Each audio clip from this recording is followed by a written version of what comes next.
भास्कर जाधव हे उद्धव ठाकरेंच्या शिवसेनेचा कोकणातील एकमेव स्टार चेहरा आहे. पण आता ऐन निवडणुकीत तो देखील दुरावलाय.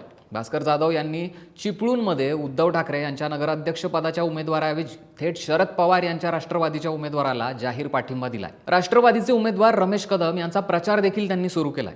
उद्धव ठाकरे मातोश्रीमध्ये निवडणुकांचं नियोजन लावत असताना कोकणात जाधवांनी गेम फिरवलाय. त्यामुळे ठाकरे नाराज असल्याच्या चर्चा आहेत. पण जाधव यांनी ही भूमिका का घेतली?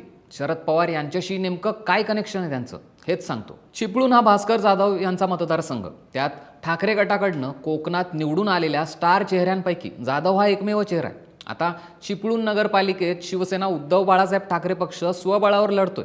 त्यांनी नगराध्यक्षपदाला 24 नगरसेवक निवडणुकीच्या रिंगणात उतरवलेत. मात्र जाधव यांनी पक्षाच्या उमेदवाराच्या विरोधात भूमिका घेतली आहे. शरद पवारांचा नगराध्यक्षपदाचा उमेदवार रमेश कदम यांना त्यांनी पाठिंबा दिलाय. याचं महत्त्वाचं कारण म्हणजे ठाकरेंनी कोकणात सिंधुदुर्गपासून ते चिपळूणपर्यंत आपल्या पक्षाची जबाबदारी ही माजी खासदार विनायक राऊत यांच्याकडे दिली आहे. त्यामुळे स्टार चेहरा असतानाही भास्कर जाधव यांच्याकडे पक्षाचे एबी फॉर्म पोहोचलेच नाहीत. त्यात आणखीन एक गोष्ट म्हणजे माजी खासदार विनायक राऊत यांच्यासोबत भास्कर जाधव यांचे मतभेद असल्याची चर्चा आहे.